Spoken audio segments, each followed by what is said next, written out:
Hi, my name is Matthew Bellisario. Thanks for coming by the BellisarioSonic YouTube channel from the heart of the Deep South on the outskirts of Birmingham, Alabama, where we talk about music, records, do record reviews, interviews, and much more. You're going to hear a lot of new jazz releases on this channel, so if you're interested in learning about current releases, working jazz musicians, interviews with them, as well as needle drop reviews, go ahead and subscribe to the channel. I think you're really going to enjoy a lot of this music. Today, though, we're going record store day. So I had already done a review on the wonderful Charles Tolliver release on the Reel to Reel label, which is Corey Weed's, his label, Selling Music Group. That's his archival label. And that's a fantastic live recording of Charles Tolliver. It's very intense, awesome playing. I also did the Bill Evans from Copenhagen. I did that review. If you missed that, go back and check that out. Very nice release, very nice recording. And today I'm doing the Cecil Taylor live at the Cafe Montmartre. So also known as Nefertiti. The Beautiful One Has Come, because this, I think when it originally came out, there was a couple of different versions that didn't have all the tracks on it. And so there was a Cafe Montmartre release. There was the album known as Nefertiti, The Beautiful One Has Come, that came out in '63. But this is supposed to be one of the landmark recordings for avant-garde free jazz. I've never heard this. I have listened to Cecil Taylor.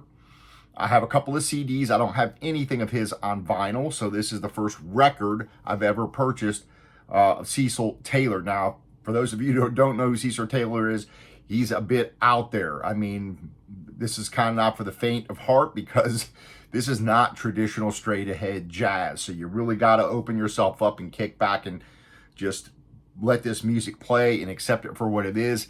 I have not heard this live recording at all. So I really don't know what to expect except what I'm reading about it. So I'm going to give you some historical background here. I'm going to go ahead and drop it on the turntable. This is a 2-record set. This is the Black Friday release, 2 LPs on from Org Music. It's limited to 1,500 pieces. This has been lauded by critics as a landmark performance. The Penguin Guide to Jazz awarded it a perfect score. That's a pretty bold claim. So I'll give you my reaction to it here, because, again, I haven't heard it.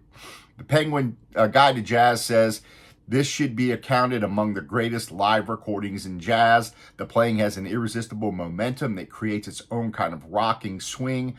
The pulse indefinable but palpable. The rhythm moving in waves from the drummer's kit. Lyons shapes his bebopper's vocabulary into gritty flurries of notes. A man caught in a squall and fighting his way through it and over it. Here he is sharing in the discovery of a fierce new world. So these recordings capture Taylor at this particular time was kind of rare. And this is one of the only recordings I think that they have of him right from this particular time when they were recording or playing in Europe. You have Sonny Murray on drums, Jimmy Lyons on alto sax.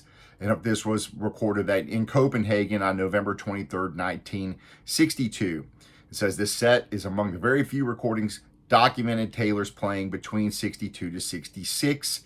The set has been remastered by Dave Gardner for a double LP pressing at Pallas in Germany on audio-grade vinyl, including updated package artwork exclusively for Record Store Day 2024. So I'm going to go ahead and open this up, talk a little bit about Cecil Taylor, who really was active for a long time. I mean, he was born in 1929 in Long Island, and he died in 2018 in Brooklyn, New York, and was pretty much active the entire time, pretty much as his own man with his own leading as a leader. So he didn't play a whole lot as a sideman, although he did play with some people like I think John Coltrane.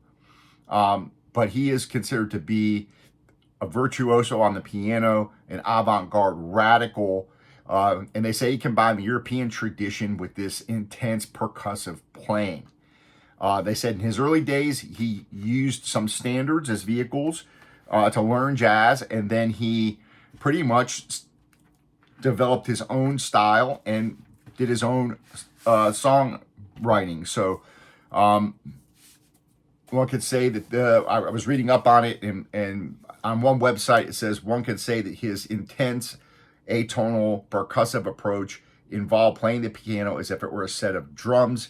He emphasized dense clusters of sound, played with remarkable technique and endurance, often during marathon performances. So, all right, here we go. We've got 2 pieces of vinyl here. Very simple release. There's really no extra stuff here, so that's kind of disappointing for the amount of money it was. This was $44. And on these record store day releases, you like to have at least some kind of a booklet in there. It does have liner notes on the back. And so anyways, it does come in anti-static sleeves, so that's pretty cool. So I'm going to take this off. We're going to drop it on the A side. We're going to have a listen. I'm going to spray it off here with some distilled water. Taylor was classically trained.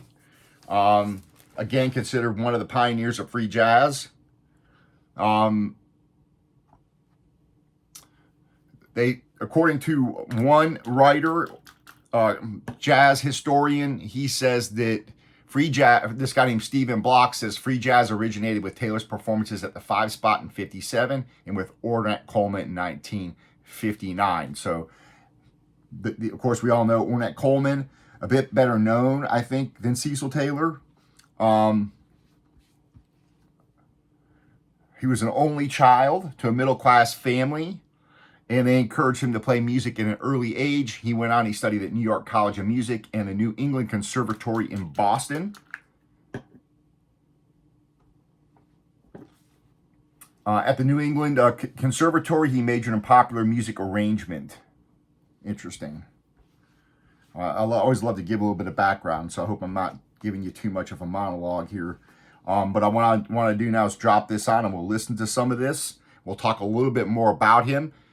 His early influences were Duke Ellington and Dave Brubeck, but he very quickly got away from that stuff and just developed something completely new. There's your label, and the first tune is called Trance. So we're going to see what this sounds like together. Again, I've never heard this album, so I'm excited to hear this. I kind of took a chance on this, buying it. This was not on my list to get. When I was at the record store, I saw it. It was kind of an impulse buy. So we're going to see how it sounds.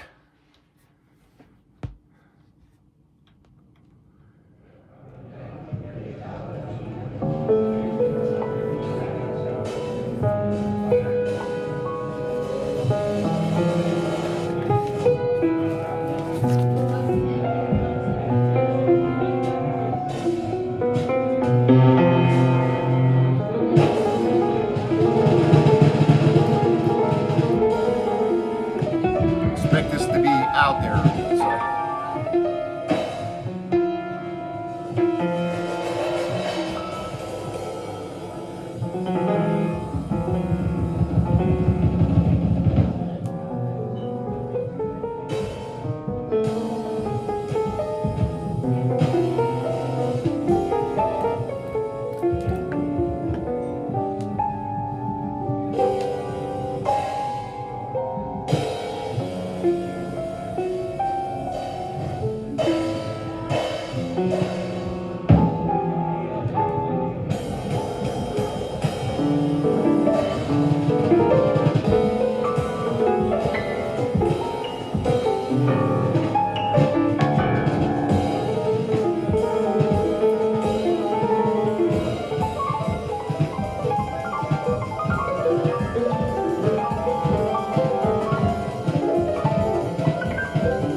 All right, let's talk about the sound for a minute.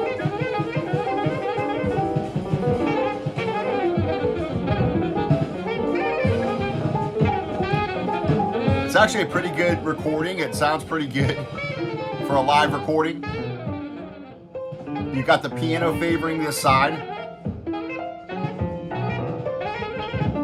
Saxophone favors this side to the right. And the drums kind of favor the right.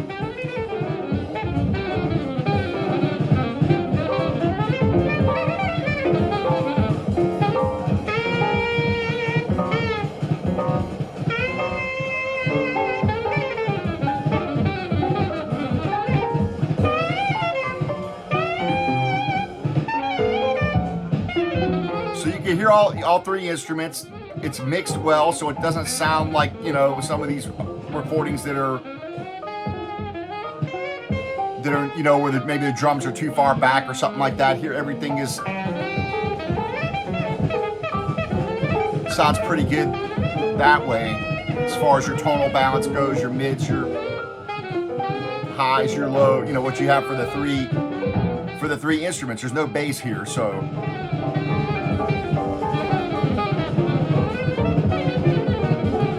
It's not the warmest recording, so you don't have a ton of depth or warmth. It sounds decent as a mix. And again, you can hear everything.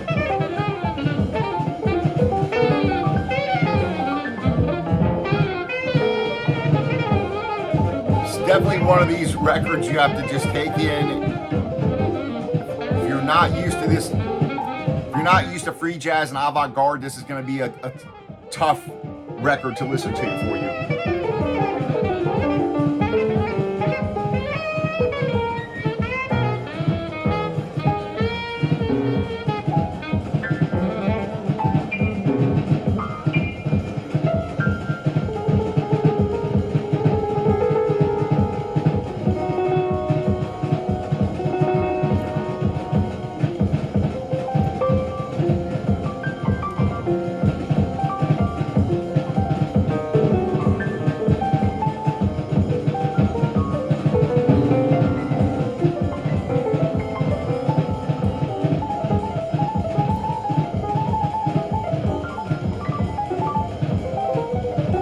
This first track is 9 minutes. Now these are all pretty long tracks. I mean, you got one track that's 21 minutes, 12 minutes, 14 minutes, 9 minutes, 8 minutes.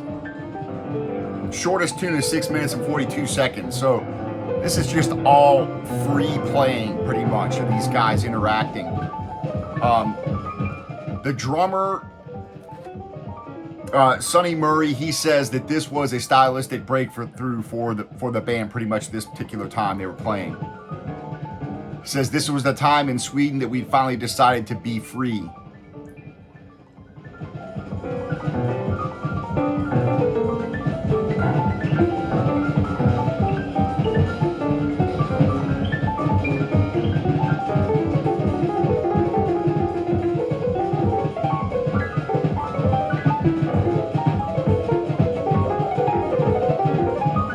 Crazy playing, huh?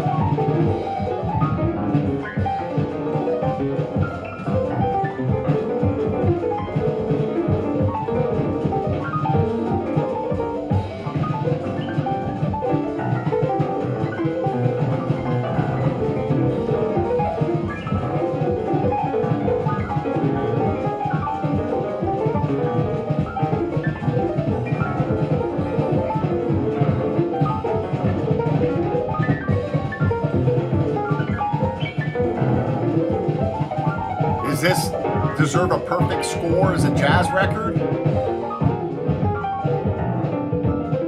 I'm gonna have to listen to some more, but at this point, I don't think I can say that.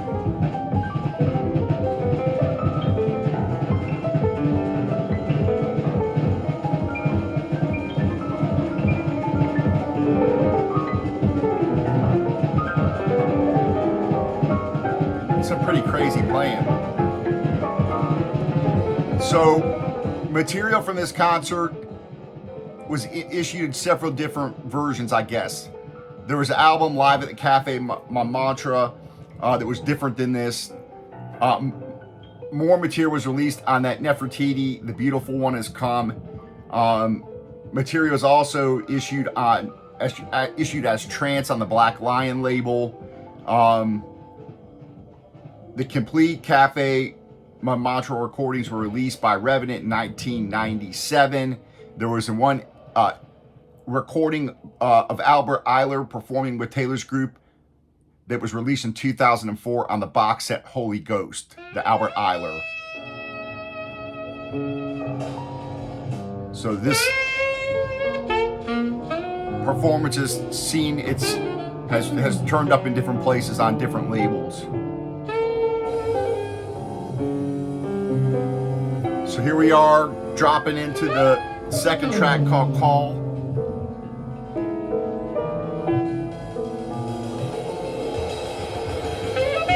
Again, it's a nice sound recording. You can hear everything. It's a decent mix. Not the warmest live record I've ever heard, but you can hear everything. It's a clear recording. It's not muffled sound or anything like that, so that's good.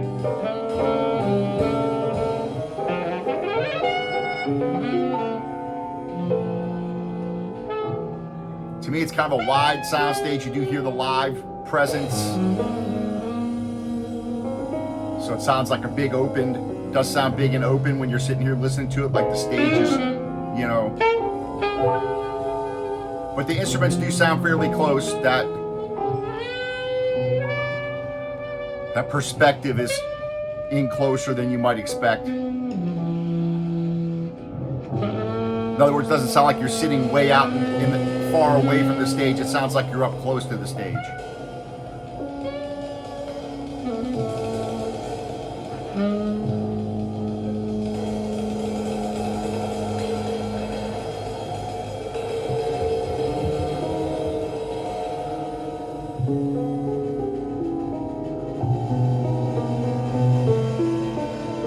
I'm going to bring it down and flip it over.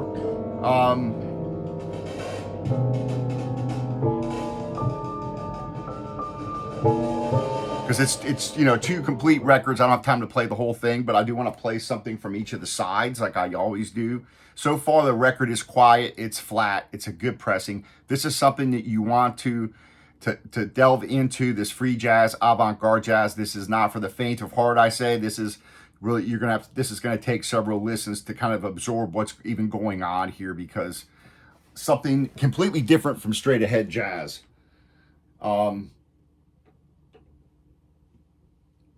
Let's flip this over. And this one's pretty much takes up the whole side of the second record. So I'm not going to listen to the whole thing, but I just want to give you again another sample of the music. And it was really, after the mid-50s, he just started moving in this direction. And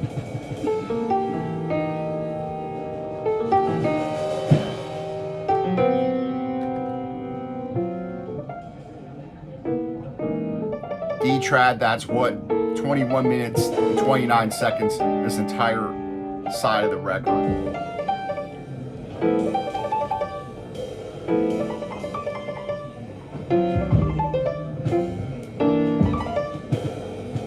Taylor's first recording was called Jazz Advance. It featured Steve Lacy. It was released in '56. They also did 57 Newport Jazz Festival. He collaborated with Coltrane in '58 on Stereo Drive, which is now called Coltrane Time if you're looking for that. But then after, the late 50s, he pretty much started going in this direction, and this is 63 here, so he's already gone off on the new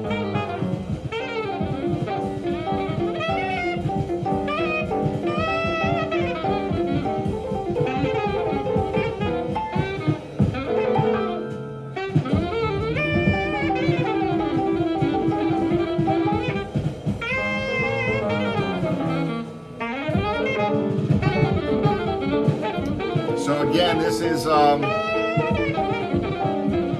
limited to 1,500.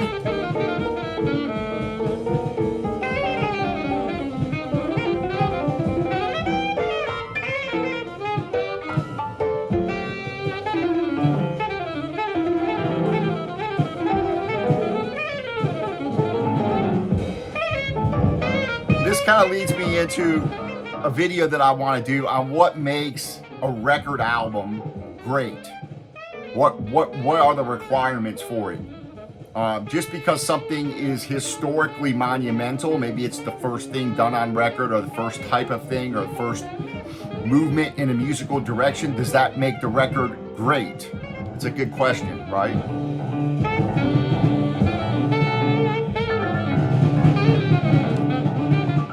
So I want to do a video on that. What makes a great record album?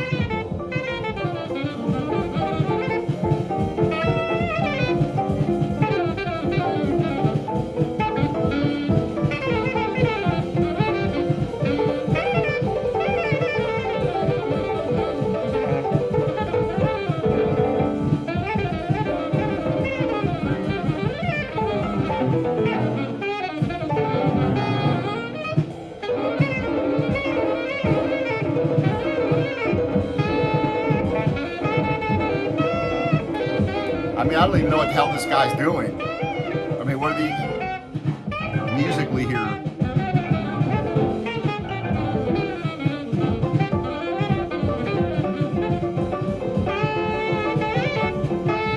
Leave your comments on this one. Let me know what you think of Cecil Taylor, especially this album if you've heard it.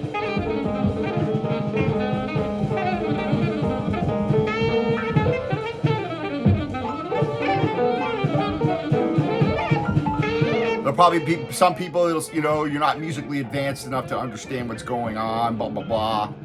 And perhaps that's true, but there's also a listenability factor and an impact factor that I'm not really getting right now. So I always tell you guys kind of how the record hits me. This is a tough one here. And I think what kind of mood you're in might also dispose you to how you connect with this.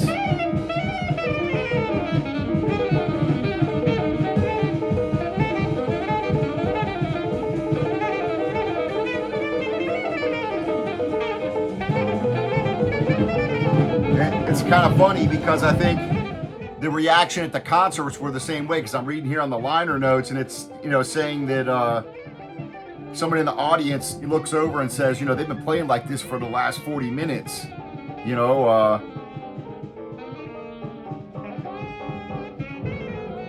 and then kind of not knowing what the hell's going on.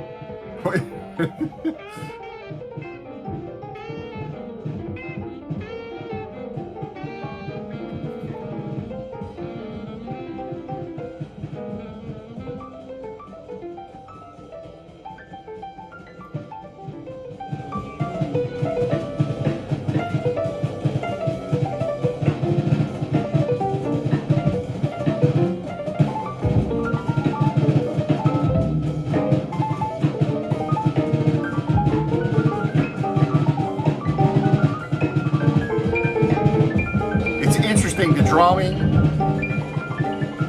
and trying to play off of what Taylor's doing, which is very percussive on the piano as well.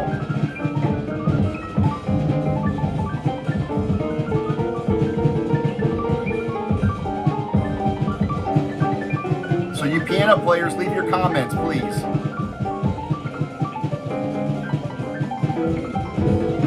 And, you know, they can be critical, or you can explain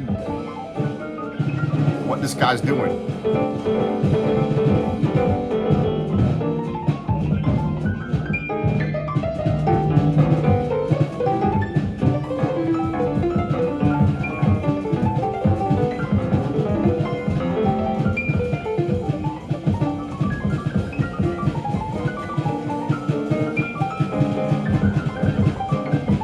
You guys missed my video on Tristano, Lenny Tristano, go check that out. Because some of that I had a hard time with, but this is even further out.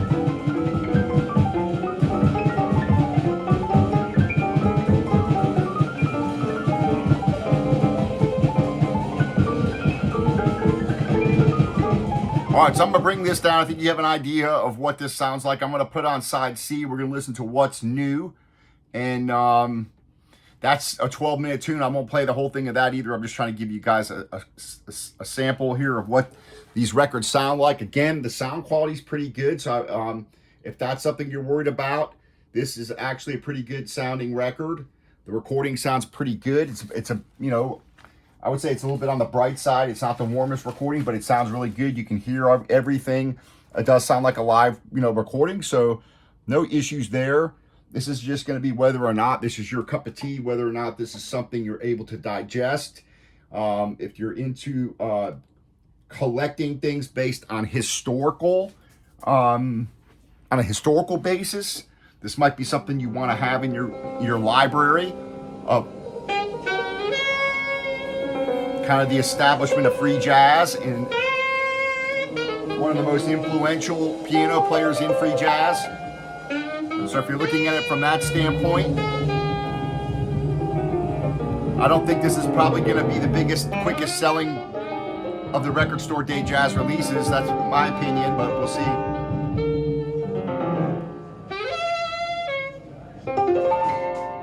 I would like to have seen a booklet or something in this that would explain a little more than just the liner notes here, personally.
One jazz, somebody writing here about Cecil Taylor as a musician, it says, to really appreciate any single piece of Cecil's music, you have to listen to it over and over.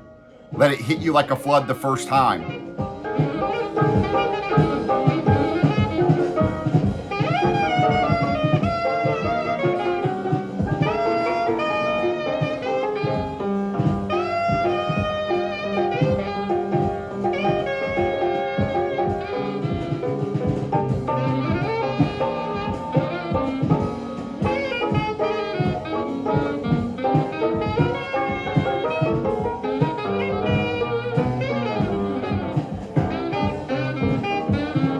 Another interesting thing is, you know, when he was doing this stuff, it was not very well accepted.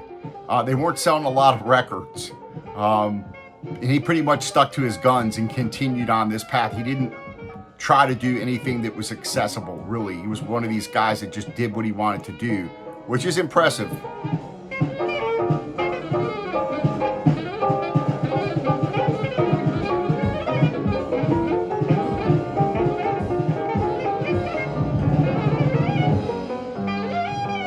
In fact, they formed a Jazz Composers Guild, him and several other people, which included Sun Ra, Archie Shepp, Carla Bley, Paul Bley, different people.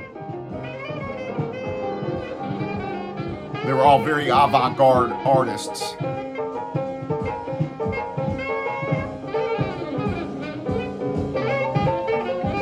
And Taylor also did a lot of solo piano records, just him playing by himself, which I'm unfamiliar with, so.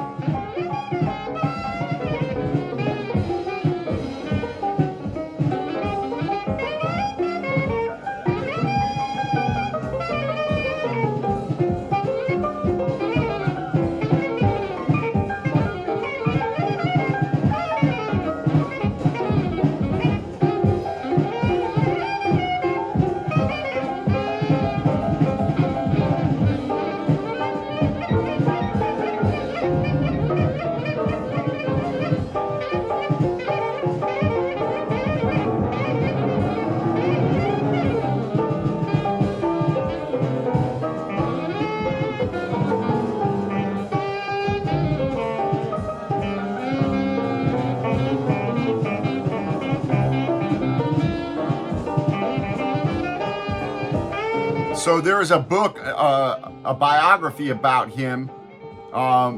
It's called In the Brewing Luminous, The Life of Music of Cecil Taylor by Philip Freeman, if you're interested in learning about his life. But they said that he was also interested in jazz education. He was very uncompromising in his teaching, just as much as he was in his music. And he said he taught courses in black music at the University of Wisconsin and Antioch College. He said, according to the person who reviewed the book, said that when John Cage gave a lecture at the university, Taylor was so angry that few of his students attended the lecture that he failed 70% of his class, I guess.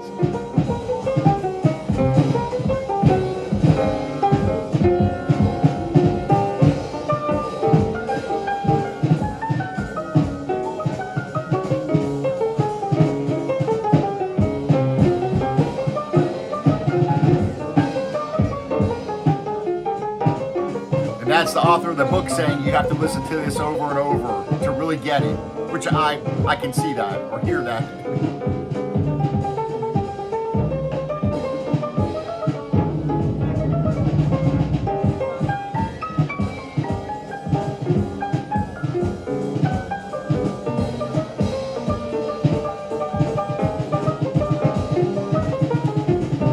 I'm going to bring it down and flip it over to side D. I appreciate you guys hanging out and experiencing this with me. Let me know what you guys think. To hail this as the perfect score out of, jazz albums, for me, I'm not there yet. I don't think that it's nearly as good as, a lot of these other albums. Of course, this is a completely different type of jazz. There's some people that probably argue this is not jazz.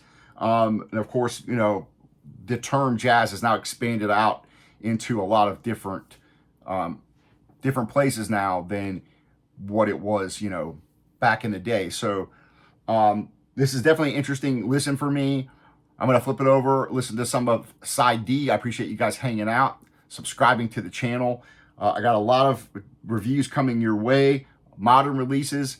I did want to share this record with you and do a review of this with you guys, kind of give you my reaction. So again, I appreciate you guys hanging out, leaving your comments. And if you haven't subscribed, subscribe, because I got a lot of interesting music coming your way, new jazz records. All right, let's flip it over. Let's play side D, called Lena, second version. This is also a long tune, so we're going to be closing out on this one. Good pressing. There's been no noise to speak of. Flat. So pressing wise, sound quality wise, I think not an issue. It's whether or not this is your cup of tea, whether or not you're going to spend the time to sit down, really listen to this. So this is one of these I'm going to have to come back to. I'm going to have to listen to it all the way through, both records front to back, and kind of just sit down, kick back with a beverage, and just listen.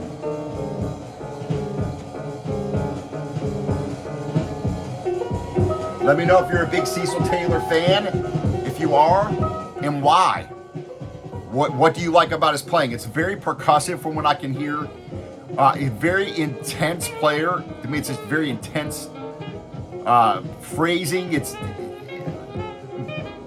very hard to describe for me. because I don't really know from a musical standpoint what he's doing. So if you guys can enlighten me on that and others on the channel, please leave your comments.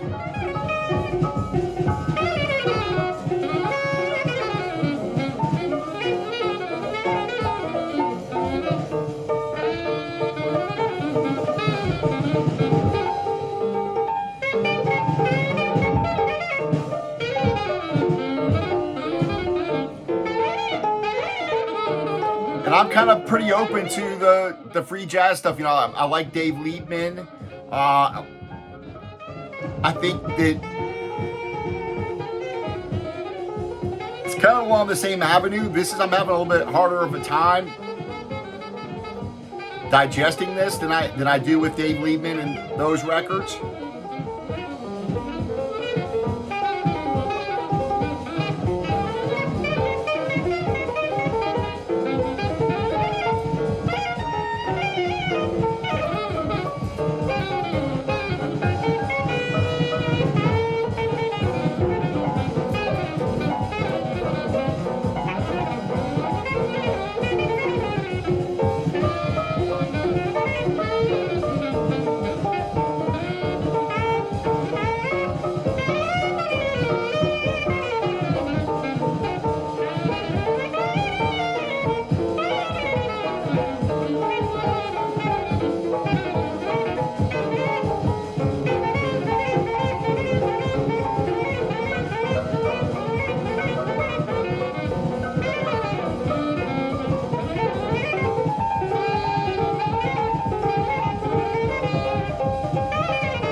So I'm going to close out just by kind of giving you my final thoughts. I told you, I think the recording it sounds pretty good. It's a nice wide sound stage. You can hear it sounds like a live concert. The mix is good. You can hear all the instruments well. It's a decent pressing. From a musical standpoint, I'm having a hard time digesting it, just listening to it the first time through. With a lot of the avant-garde stuff like Dave Liebman and that kind of stuff, when I look at the titles of the songs, like Fire, for example, and I listen, I can kind of hear that idea of what they're kind of doing, right? So when I hear this is called Lena, okay? Like, I have a hard time wrapping my head around the concept of what even the song title has to relate to the music, right? So, you know, if you have a title called Fire, and you hear kind of elements of that in the way they're playing or something that kind of leads you to kind of come up with that idea in your mind. Unless Lena was just maybe she was just a crazy woman. Maybe that's what the song represents. I don't know.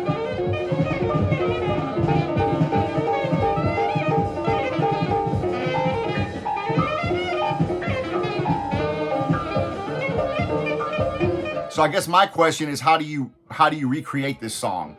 Because it seems to me there's a lot of improvisation here. How do you recreate? Is it going to be completely different every time you hear it? Does the song title even mean anything? I don't know. You guys leave your comments. Let me know. Because in some avant-garde, a lot of it to me, I can kind of pick up, or at least in my imagination, I can kind of pick up, oh, they're playing a song about this or that, the title, and I kind of get what they're doing based on you know what they're playing. This, not so much.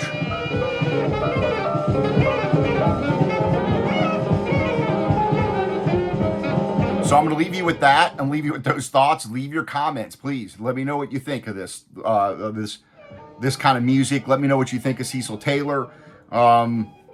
Again, it's something you're going to have to spend some time with, which I will. I will go back and listen to this again and see if I can pay more attention and listen to the whole thing all the way through.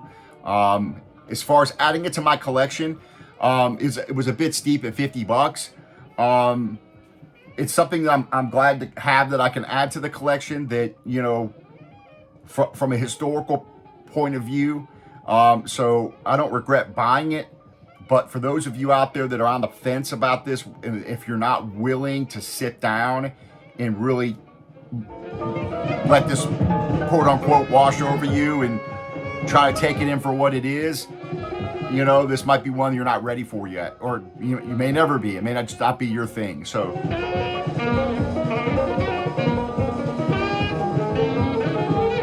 me, I'm open to it. I'm gonna go back, I'm gonna listen to it and see what else I can pull out of it. So leave your comments. I appreciate you guys joining me. Stay tuned, more interviews coming your way. We got John Dokes coming on Sunday, who's a great baritone jazz singer. I did a review of his album Our Day, which is fantastic.